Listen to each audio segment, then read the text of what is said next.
Hey guys, welcome to part 2 of my ranking of the Star Wars saga. Today I'm going to focus on the prequels, episode 1 to 3. There's a lot to talk about, so let's get started. And don't forget to comment with your thoughts, and check out part 3 where I'll discuss the Disney sequels and give my final ranking of all 9 films. Buckle up! First we have episode 1, The Phantom Menace. If you shed the themes and iconography from this film, there is a lot wrong here. But both the problems and lost potential start where they always start, and that's the script.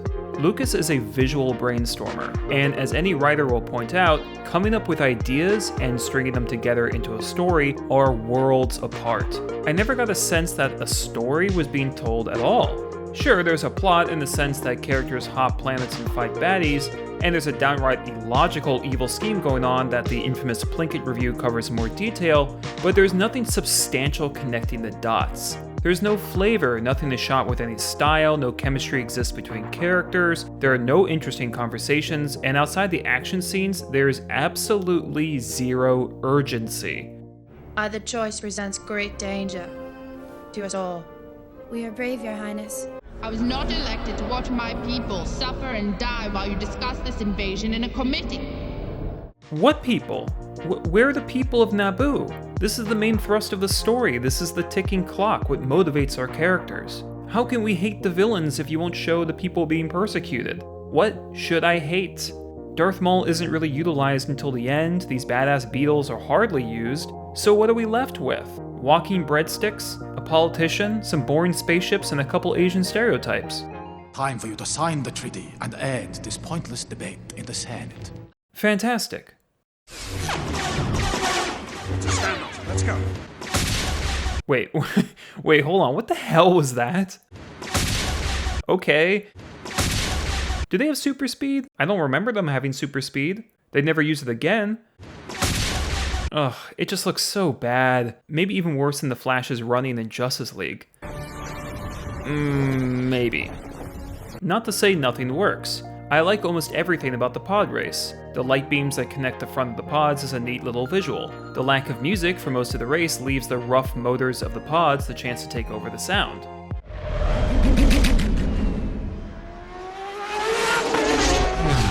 In fact, all of the sound design is spot on.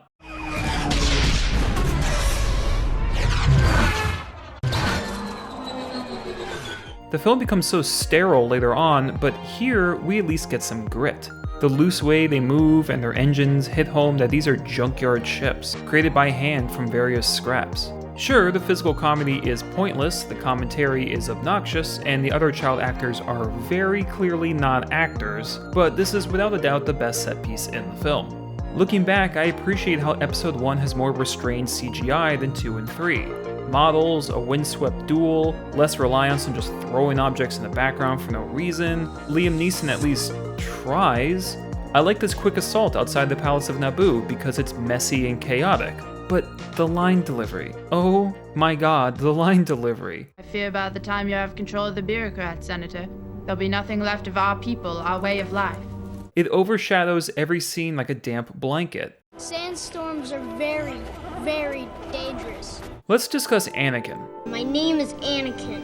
Oh, sorry, Anakin. There's something studios took a long time to understand. Kids don't need kids in their action films. They want to be Zorro, not his son. They want to be Boba Fett, not when he was in kindergarten. No one wanted to see Vader playing with toys. This trilogy should have began with Anakin as a teenager, and his training should have already started by Act 3. That would have provided more time to establish he and Obi-Wan as a real friendship, even bromance, rather than Episode 2 telling us so with the subtlety of a poster board held by Wile E. Coyote. Ignoring that, if we're going the Anakin as a kid route, you need to be very careful with casting. To their credit, Lucas et al. Looked at 3,000 child actors. But if you're going to hinge the trilogy story on Anakin and introduce him as a child, you need someone phenomenal. Child acting has been a point of contention with me for some time. While they range from passable to incredible in Asian cinema, in America it's like 90% horrendous. There have been some amazing exceptions. River Phoenix in Stand By Me, Abigail Breslin in Little Miss Sunshine, Natasha Callis in The Possession, Haley Joel Osment in The Sixth Sense, Dakota Fanning in Everything, Henry Thomas in E.T., but without blaming the kids, most of the time we get unprofessional performances. Phantom desperately needed a scene stealer. Y'all need to watch this video of the different auditions for the character. Jake Lloyd isn't an awful actor. He's cute and cuddly and likable. And this is a very old school, obvious choice for a child actor. And maybe Lucas thought it would be more poignant to turn a precocious ragamuffin into Darth Vader. But not only did Lucas not end up doing this well because the man can't write, and not only does Jake Lloyd not do a good job here, Lucas missed, in my mind, the chance to make the character more troubled from the get-go. This would give the cliche number 6.3 Council of Elders more of a reason to distrust the kid, and his ability to fulfill the cliche number 2.7 Prophecy. Even ignoring that, this would function better in a trilogy. Troubled kid who's given one last chance at happiness, then besieged by personal tragedy which unlocks those dark tendencies, cue slow degradation into darkness. Not Jeffy from Family Circus, edgelord adolescent, rampant psychopath. Watch this short clip and pay attention to the blonde kid. I'm a pilot, you know. Someday, I'm gonna fly away from this place. You're a pilot? All my life. You're just a little boy. I won't always be. I won't always be. I won't always be. Okay, yeah, that is Anakin. That is a future Sith Lord. I know this is a small point and a small clip. Whether or not Lucas made the right call is something we can debate, but it's a microcosm of what ends up crippling this movie. Lack of foresight, lack of wisdom, lack of dissenting voices. And as a result, we get this. I'm on my way to the Jedi Temple to start my training, I hope. You've been a great pal. I'm going to finish up with the big 4-part action climax. If I were to rank these 4 sections, I'd go lightsaber fight, which sports memorable music and the light screen that sets the rhythm of the fight. The Royal Palace, which is grounded, albeit a bit boring watching these dodo birds get mowed down. The slapsticky Gungan fight. And finally, the cringy, terrible dogfight. This! Ugh. Side note, why don't these reflected bolts hit anything? Ow, ow, ow, ow, ow, ow, ow, ow. I'm going to end it here before everyone starts navigating to puppy videos or another millionaire's existential crisis. The Phantom Menace offers moments of excitement and some strong ideas, but is broken at its core. And for any adventure film, that core is the story and characters, which simply don't work. 3 out of 10. We arrive at the middle chapter, Episode 2, Attack of the Clones. Positives first. There are a handful of decent action sequences. The gladiatorial scene, at least early on, contains some tension, when 3 unarmed characters face off against 3 very different animals. At least here, our heroes must be inventive and work as a team to survive. This tussle in the rain is an effective midpoint action beat. The gray color scheme in Heavy Rain is an obvious attempt to cloak the dodgy effects, but the action is at least exciting. There's movement. Jango Fett is a walking arsenal, and every minute you're waiting for a new weapon to show up. It keeps you invested. The ending battle is tonally absent. I have no idea what is happening or what either side is trying to accomplish. But explosions. I like Reggae Squidward. He seems like a cool guy, you know? I'd get a beer with him. Yeah, that's about all I got. Now, the negatives. Anyone could have come up with a better assassin plot. There are child actors everywhere and none can act. So much effort was put into endlessly cramming CGI into scenes that would be more effective in a real location, but so little effort was put into directing the actors, into staging, shot composition, and camera movement. The dialogue is unrelenting in its atrociousness. Believe me, I wish that I could just wish away my feelings. We as viewers are told these two are connecting based on environments and not on chemistry. Told that they are in love because they say so, not because we are shown. Apparently surfing a mutant farm animal beats out rudeness, key political differences. The trouble is that people don't always agree. Well, then they should be made to.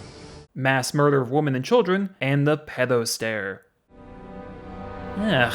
There is so much time spent on Anakin pining for Padme that we don't see him actually do much until the climax. Instead, maybe Anakin could have gone somewhere alone or with Obi-Wan. Like a personal mission, maybe? I had a dream I was a Jedi. I came back here and freed all the slaves. Wait, what? What? That sounds amazing! Why didn't we see that? Instead, Anakin says bye to his mom and commits genocide. Yay. The acting is so bad. It's so bad, guys. I haven't worked for a year to defeat the Military Creation Act, to not be here when its fate is decided. I don't like sand. It's coarse and rough and irritating, and it gets everywhere. Tell us now! Samuel L. Jackson is miscast, both in his cadence and his goofy sword work. It's like watching someone swat a hornet that's stuck in their house. I'm confident in calling this lightsaber duel the worst in all 9 films, especially the part where the characters wave their sabers in front of the camera and turn into ravers twirling glow sticks.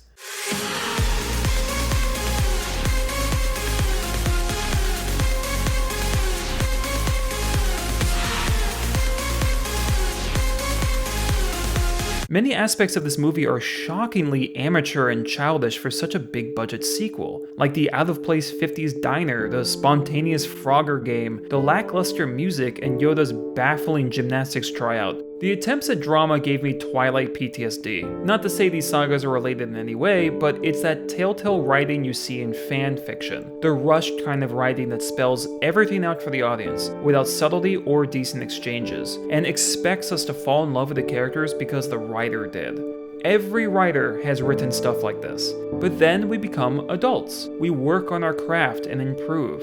This script does not display such growth. It frustrates me knowing how many people will comment with paragraphs about how this movie works on some thematic level, and will ignore how all of that falls apart if the emotion isn't earned and the plot is as flimsy as an anti-vaxxer's right to guardianship. As the middle of a trilogy, Attack of the Clones has possibly the most vital job, and dropped the ball so hard it hit magma. And saddest of all is that with a better writer and director, this movie could have been something special. One with well-choreographed action, a believable romance, and an entertaining friendship that could tie the whole trilogy, the whole saga, together. Instead, a prolific visionary suffering from writing ineptitude made it rain first drafts on a choir of yes-men. And we got this, an embarrassing piece of media that should be scraped off its fan goodwill like shit from a shoe. But as I mentioned, a couple of the action scenes are cool, and it had less Jar Jar.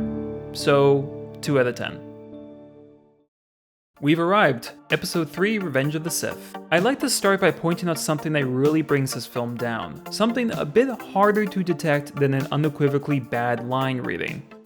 He said, you've turned to the dark side? Liar! For a movie this epic in scale, all of the action set pieces feel weak and weightless. Characters always hop around, they don't get hurt or even react to anything. The sound isn't as husky or heavy as it used to be. Both in visuals and audio, there's a synthetic plainness to everything. Even the lightsabers are off, the way the Jedi incessantly spin them. These feel like mass-produced toys. I mentioned the Matrix sequels in my last review and got serious vibes watching the finale of this film. To its credit, Revenge at least has a payoff. Rejected! But it actually would have been more effective in half the time. How do we end this friendship through a fight, George? Okay, so they say some dialogue, whatever, and then they fight here, and they fight here, and then they hop on these things, and then they climb here, and then they impersonate nunchucks for some reason. It'd be super cool, and there's just lava everywhere, and just like, and then he jumps over here, and just like, the more hazards they climb and dance across, the more the drama dies and becomes any lava level in a Mario game. I won't go into this, because it'll take an hour, so can I just say something I'm confident about and not elaborate much? Just one, for the sake of time? Anakin's final transformation to the dark side is terrible.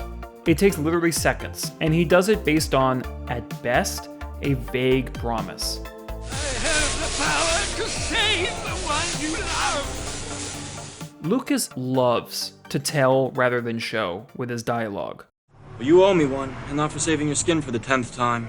9th time. That business on Cato and Amodia doesn't count. It's clear ever more in Revenge of the Sith that he wants to barrel past the talk and let loose with the action.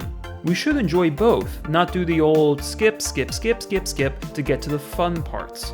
Think about it, why do Padme and Anakin love each other? And don't give me no guff about destiny. Yeah, try using that excuse in any writing class and see what grade you get. Do we see their chemistry? Realistic small talk? Mannerisms? How are they shown in the frame? Or do they just stack variations of "I love you" like stale bread? Beautiful. It's only because I'm so in love. No, it's because I'm so in love with you. So love has blinded you? Yep, telling, not showing, yet again. I'm trying, guys, I really am. Every scene with Obi-Wan and Anakin, I was clawing at anything of interest. Please, show me a friendship, drama, something that doesn't feel so stagnant. When Obi-Wan tells Anakin that the Jedi Council is commanding him to spy on Palpatine, the acting isn't so bad. Visually, it's as boring as the rest of the scenes, but McGregor plays it right. He's sympathetic but firm. And Christensen is steadfast rather than whiny. And both characters make good points. You're asking me to do something against the Jedi Code. Against the Republic. Against a mentor and a friend. That's what's out of place here. This is a good scene, but it's one of the few ones. It's upsetting to me to see that the Council doesn't seem to fully appreciate your talents. What talents? He's good in the fight, he can fly well, he sure knows how to decapitate, but Anakin is supposed to be a prodigy, and I'm not getting that. Ugh. Lucas, again, show me, don't tell me. Show Anakin doing something completely new, even scary, using the Force. An advanced form of mind control so he can summon literal squadrons to do his bidding, being able to block or absorb damage without a lightsaber. Again, I'm not taking points off for not doing what I wanted, but I am taking points off for not doing enough. The tragic side effect to all of this is that these films increasingly lack texture. I want to feel a part of this world, I want to climb inside. Texture, lighting, sound, these things provide immersion. Good immersion can make us forget a lot of flaws, can make us more emotional. Revenge of the Sith is so fake looking, I may as well be viewing a screensaver. The visual storytelling is absent. Crucial information is given through short, bland conversations in CGI environments. No interesting camera setups, the music may as well not be there. This is dull. A master. I'm overwhelmed, sir. I'm not saying this to prove you're wrong to enjoy the film. Not at all.